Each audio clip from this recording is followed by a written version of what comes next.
Ahora sí, comenzamos otro episodio de Senderos Africanos, nuestro podcast en el que siempre tratamos de unir justamente esto, lo que es el sur de África con lo que es el sur de América, a través de senderos en los que vamos descubriendo las distintas cualidades de lo que es África desde acá, de este lugar del mundo que también tiene que ver mucho con vivir en el sur, pero que es América.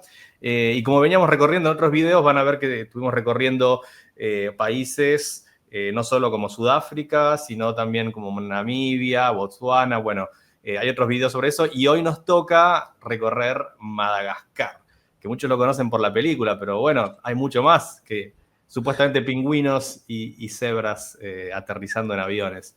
Así que, Hendrik, bueno, vamos a arrancar hoy con Madagascar. Totalmente, Martín.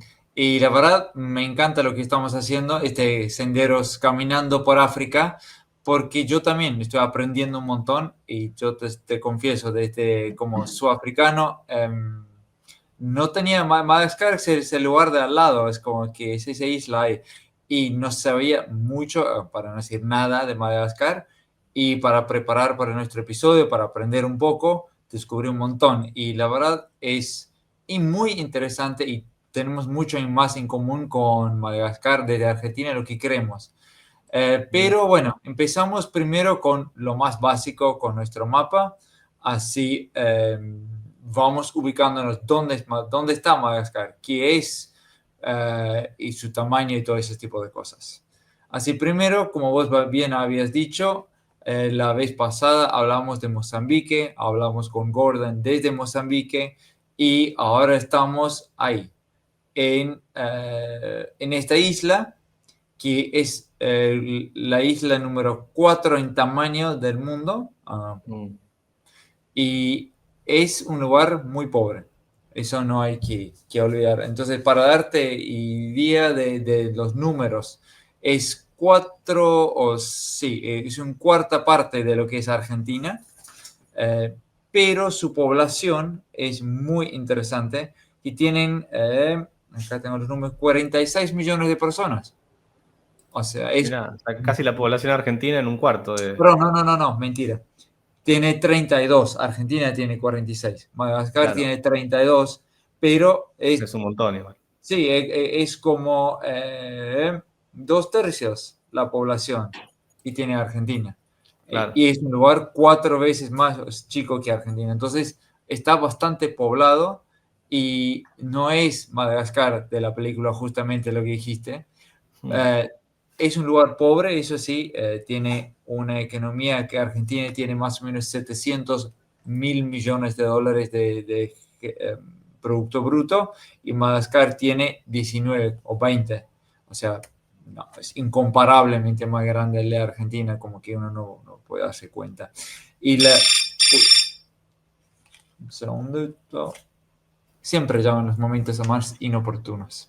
Pero bueno, ahí está. El tema de la población, del ingreso per cápita.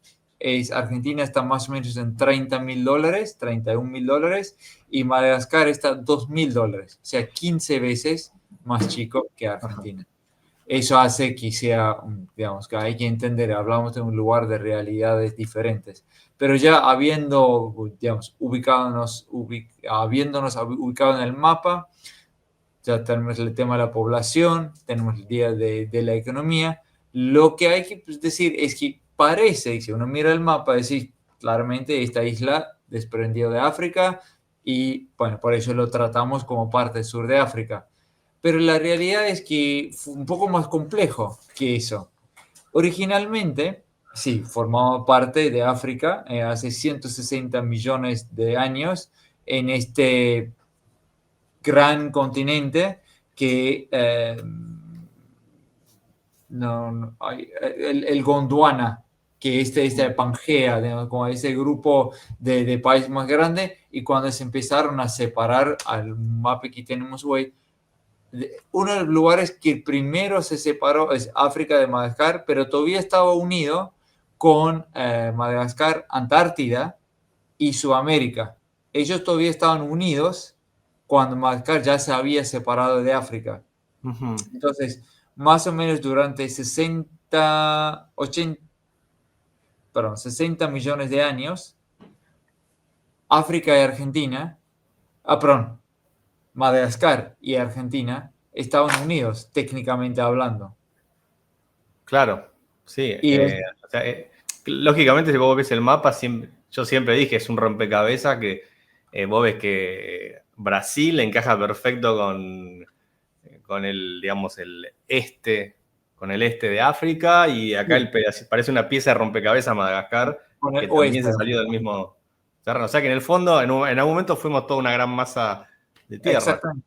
Pero la secuencia para mí es muy llamativo, porque por la distancia que lleva Madagascar de Mozambique, que uno puede Sí, ver que encaja, uno diría esto fue una cosa más reciente, o sea, hace millones claro. de años, pero más reciente. Y es Pero al revés. aparentemente la secuencia fue al revés, que primero se separó Sudamérica, perdón, África se separó de los dos, y Sí, después Madagascar todavía estaba unido con Antártida y con Sudamérica, y después ahí se separaron. Y como, digamos, una manera biológica incluso que tienen para comprobarlo es que hay un sapo, en la época de los fósiles, que lo llaman una cosa muy extraña, Bilsebufo, que es un sapo del tamaño de una pelota de playa, tipo de vóley. mm, Y eso es el antecedente de este sapo que conocemos en Argentina, que es el escuerzo. sí. El escuerzo y tiene familia en Madagascar. Por ese motivo, porque todavía estaba andando este sapo en Madagascar cuando se separaron de África junto con Antártida, llegó acá y obviamente transitaron, ¿no? Porque Antártida no era el hielo que es hoy, era un continente con plantas y todo eso. Y bueno, entonces lo comprobaron no solo por tema geológico, sino también biológico. Claro. ¿Quién más te puedo comentar? Ah, un tema muy interesante. Vainilla. El 80% del mercado internacional de vainilla, la producción, viene de Madagascar. O Mira, sea, así.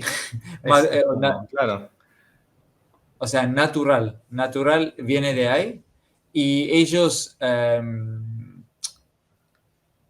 originalmente, vainilla viene de México, pero naturalmente hablando, ¿no? Cuando creció Sí. ahí la flor y la planta, y después de ahí ellos lo fueron, tiene una abeja que lo poliniza a la flor y después sí cumple el ciclo natural. Pero en Madagascar, por su sistema de producción y su temperatura y demás, ellos lo hacen manualmente. Entonces, ahí cuando la Mm, flor está al momento de ser polinizada, lo hacen con un pequeño palito o algo, mueven el polen para que la flor se polinice y después, bueno, produce. sí. Pero a tal punto que el 80% de la vainilla natural que se genera en el mundo viene de ahí.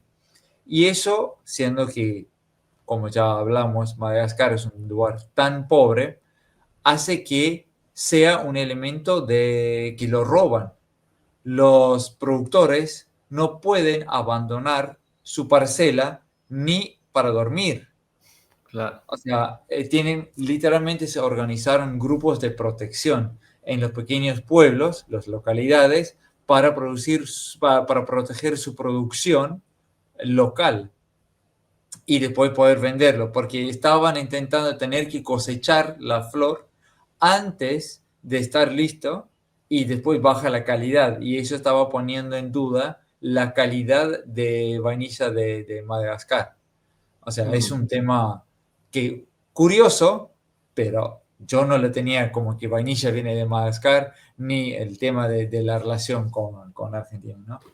Y te pregunto en cuanto a vos que estás con el asunto del agropecuario en el sur de Mm. África, ¿está dentro del mapa del interés del productor agropecuario Madagascar o no se habla de ese lugar? La verdad que no se habla, Martín. No, no, no. Yo no conozco ninguna persona que ha tenido alguna que otra relación comercial agrícola con Madagascar. De ahí tenés, vista en el mapa, tenés a los dos islas de Reunión y Mauricio.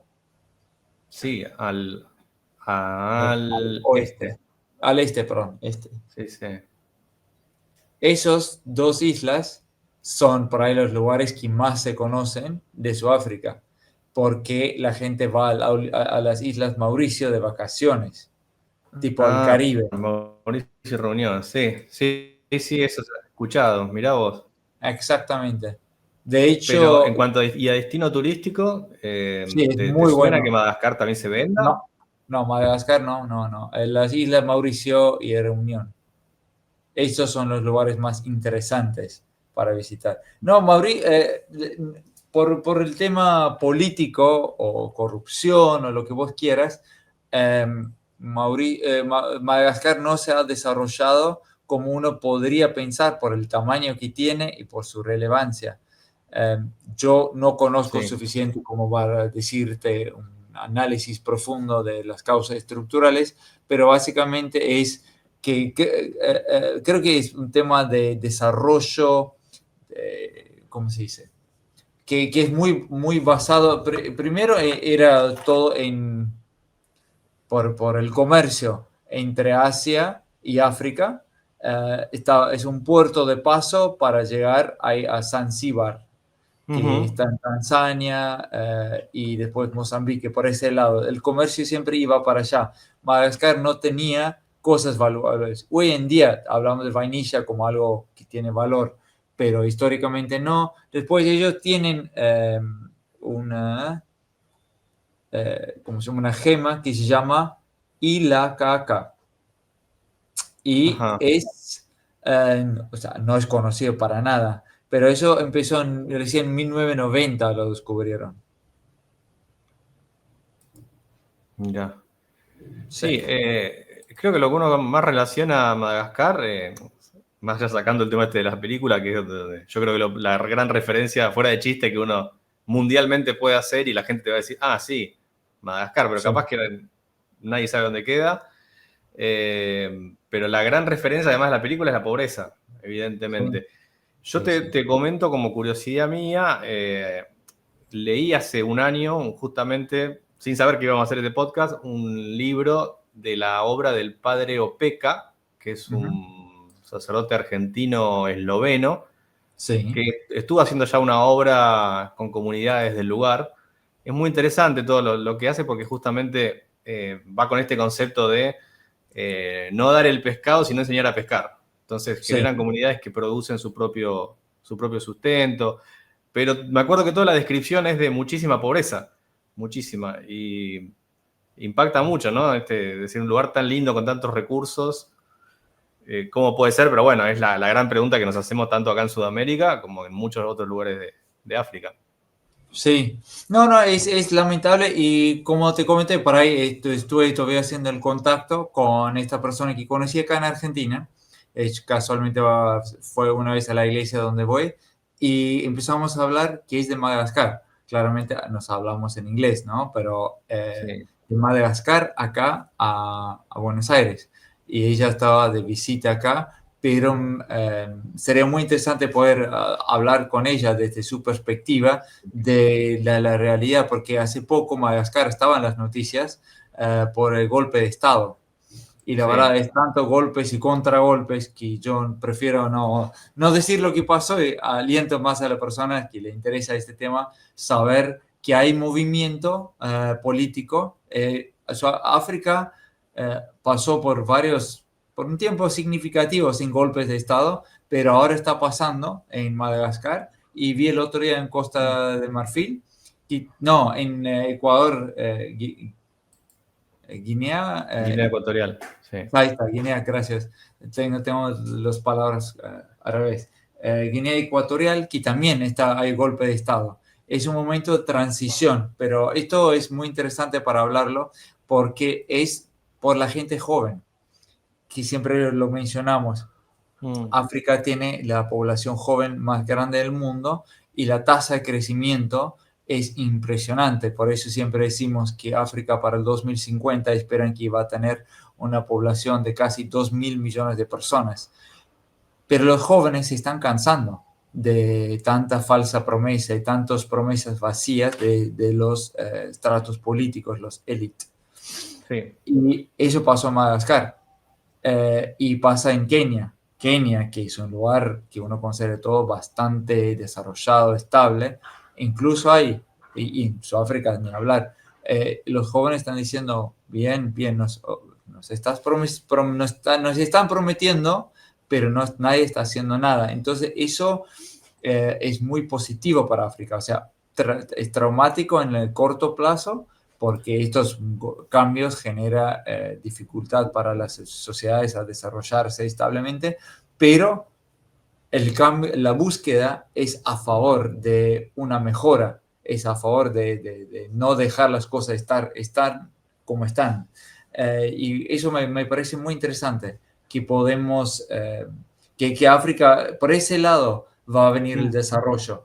Cuando estas personas, los jóvenes que ahora toman el poder, no necesariamente una persona, una clase de personas toma el poder y está dispuesto mirando al mundo porque creció con WhatsApp, creció con Instagram, Facebook, todo eso, conoce el mundo, están abiertos a escuchar. Por eso, digamos, Sí. para echar un poco lo que hago yo de llevar a la gente del agro a África, es decir, hablen, ahora es el momento para inspirar a los jóvenes a adoptar esta tecnología. Sí, estaba viendo el tema del idioma. Tiene como oficiales el malgache y el francés. Sí. O sea, como toda África tenemos lugares donde fueron colonia francesa, inglesa, y le toca juntamente al francés.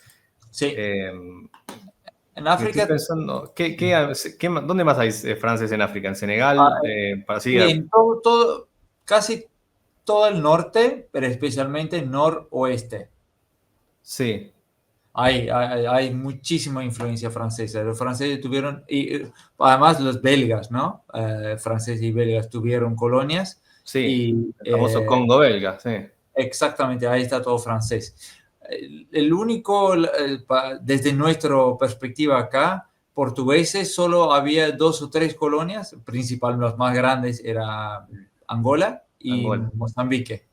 Ellos hablan portugués, pero francés casi no te voy a decir todo el resto, pero en mucho. Después está inglés, que por la influencia británica, y alemán hay algo, está en Namibia, que hasta el día de hoy hablan bastante alemán ahí. Sí. Y el resto no. ¿Habla española? No, yo me atrevo a decir ninguno, salvo la isla que nos pidió ayuda. No sé si te acordás hace poco que había una isla que quería ser parte de Argentina.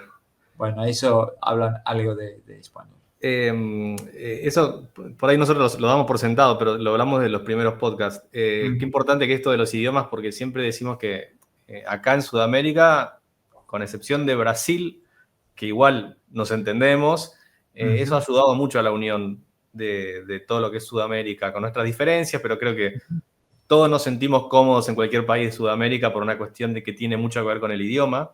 Sí. Un ecuatoriano, yo por mi trabajo con muchos ecuatorianos que están trabajando acá y a los 5 minutos de empezar a trabajar juntos ya te olvidas de las diferencias. Sí. Incluso nos reímos con alguna diferencia de vocabulario en cómo nombrar cosas, pero nada, es eso nomás. Y yo creo que África, justamente una de las barreras que tiene es que todos se tienen que estandarizar por ahí con el inglés, pero vos siempre lo dijiste, la verdad que no es lo mismo expresar emociones con tu idioma principal o que tener que usar otro idioma, y eso lamentablemente le toca a África de ser una barrera. Sí. Cosa que como vos dijiste con los jóvenes, que de alguna manera empiezan ya ahora a manejar el inglés como un incuestionable, capaz que eso va a empezar a ayudar un poquito a la unión de los pueblos africanos, que bueno, veremos cómo se desarrolla. Totalmente, no, eso es muy importante, cultura, y lo que tenemos también de común, que hablamos el otro día, ¿te acuerdas con Juan, que le hablamos de en Zimbabue, que es el episodio anterior que hicimos? Bueno, él le mencionó esta humanidad compartida, que él veía muy difícil la relación entre los blancos y los no blancos del sur de África, Sí. como que todavía hay mucha reticencia.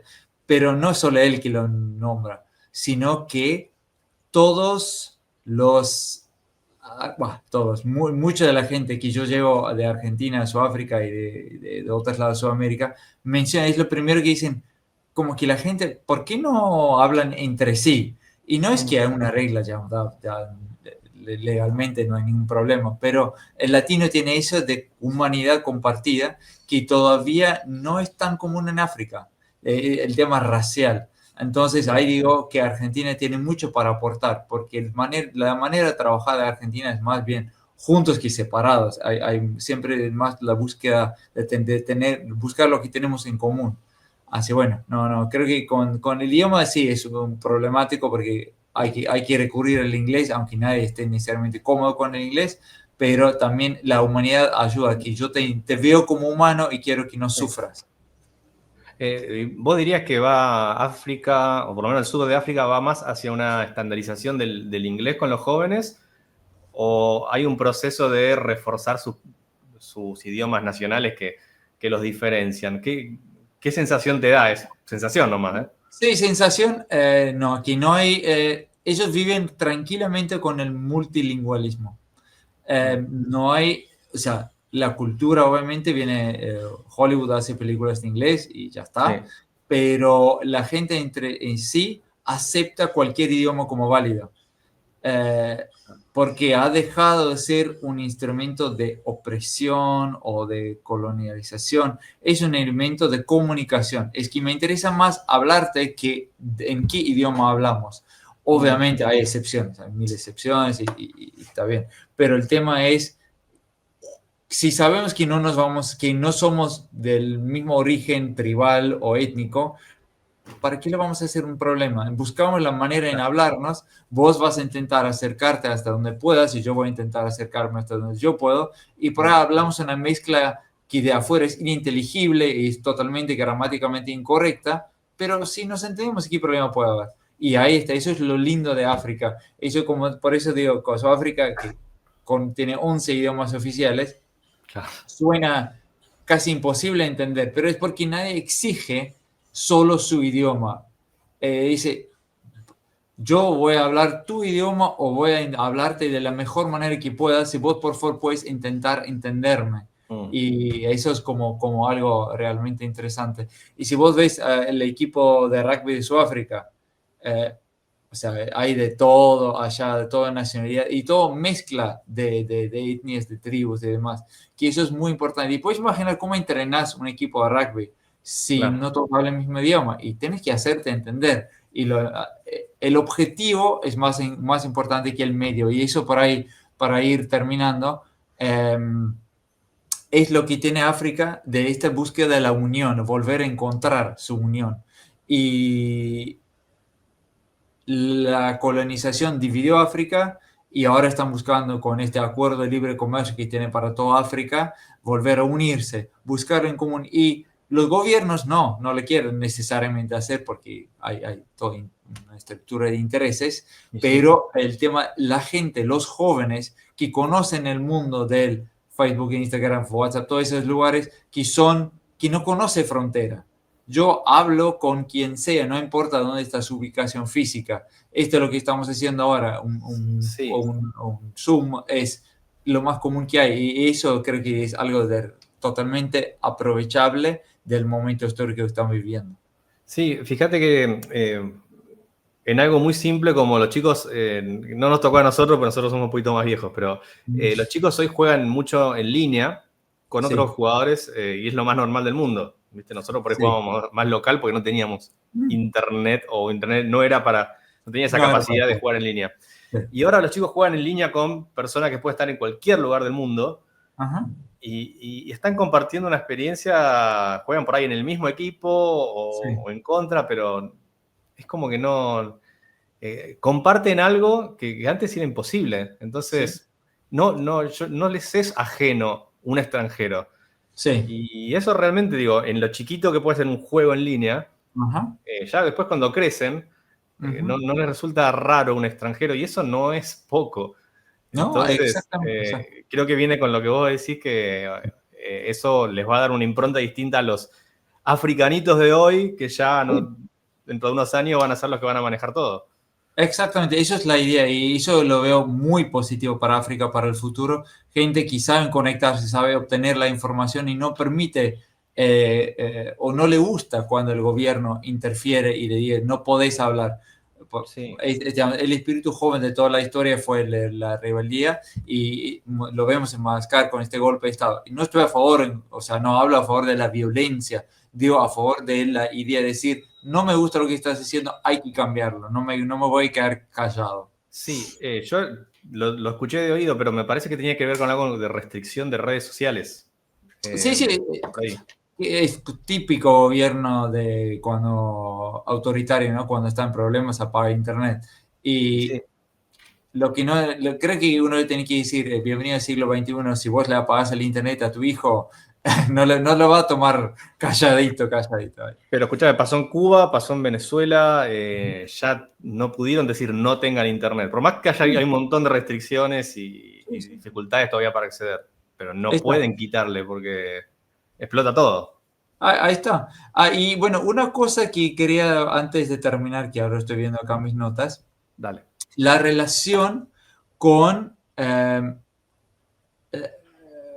de los gente de la gente o la cultura de Madagascar para con sus muertes. Que eso es un tema muy raro Ujú. para hablar, pero es del mundo, ponémosle occidental, cuando alguien está muerto, como que casi perdemos el contacto. Por ahí, en México, es un poco diferente cultura, este día que tienen Día de los Muertos, que Sí, van a visitar la tumba y no una experiencia macabra, sino que una experiencia de alegría. Bueno, eso lo tiene también en Madagascar. Eh, ah, Ellos lo hacen un poco más explícito, porque van a las tumbas, sacan a los muertos de la tumba, le cambian una tela con la que está envuelto y lo vuelven a guardar, lo presentan, lo sacan de ahí, lo muestran, tipo, acá está abuelo, te presento a mi novia, a mi hijo, a mm, mi lo que sea, y después lo vuelven a guardar hasta el año que viene, de 3 a 5 años, dependiendo, tiene un sistema de astrología que le dicen cuándo hay que volver a visitar los muertos, pero más o menos entre 3 y 5 años. Que eso también, por ahí no es muy argentino, aunque haya personas argentinas que también lo hacen, pero es latina la idea de los muertos no están, no se fueron, o sea, están claro. de alguna manera siguen estando presentes. Sí, sí, Entonces, muy creo que mexicano, muy relacionado a lo que decís vos, de México. exactamente, como hablando de películas de dibujo animado, está Madagascar y ¿cómo es el de México que el chico que canta? Eh, Coco. Coco, exactamente. Es una película fabulosa porque te muestra eso, que la vida después de la muerte y los muertos y todo, y no es un tema por ahí tan tétrico. Por ahí yo siempre me peleo con la gente que hacen Halloween porque hacen de la muerte algo tétrico. No, Día de la Muerte de los Muertos en México es totalmente diferente, es algo positivo. Así Claro. bueno, en definitiva, eso es algo que tenemos en común, es la humanidad. Y creo que la manera, nuevo que estamos entrando del mundo del siglo XXI con Estados Unidos, que está relacionándose de manera diferente con el mundo, es unirnos en la humanidad. Está bien, el poder militar, el poder económico sigue estando con los de siempre, Mm, pero la humanidad lo tenemos y lo podemos aprovechar para el desarrollo en conjunto, haciendo negocios, haciendo dinero, por supuesto que eso está, digamos, es la esencia del comercio global, pero ¿desde qué punto? No desde la dominación o la imposición, sino es decir, yo sé que, que en Argentina, por ejemplo, sabemos producir alimentos de manera sustentable. Bueno, podemos ayudar a África a hacer lo mismo sin reinventar la rueda, todo eso. Así me gustó muy mucho esa idea, así, te digo, gracias por ayudarme a descubrir África, porque de alguna manera yo nunca sabía nada de esto, lo que estamos hablando de Madagascar, es como que la isla que tenés acá al lado. claro. Bueno, y nos queda pendiente la entrevista con esta chica que vos habías propuesto para hablar, para que nos cuente de primera mano cómo fue estar ahí en Madagascar. Sí, Ya vamos a hablar con ella. exactamente. Bien, cerramos entonces este episodio de Senderos Africanos. De alguna manera nos fuimos de costa a costa desde Namibia y ahora ya, bueno, ya pasamos la costa, pero llegamos al extremo de Madagascar. Así que bueno, hasta la próxima, Hendrik. Hasta la próxima, Martín. Gracias.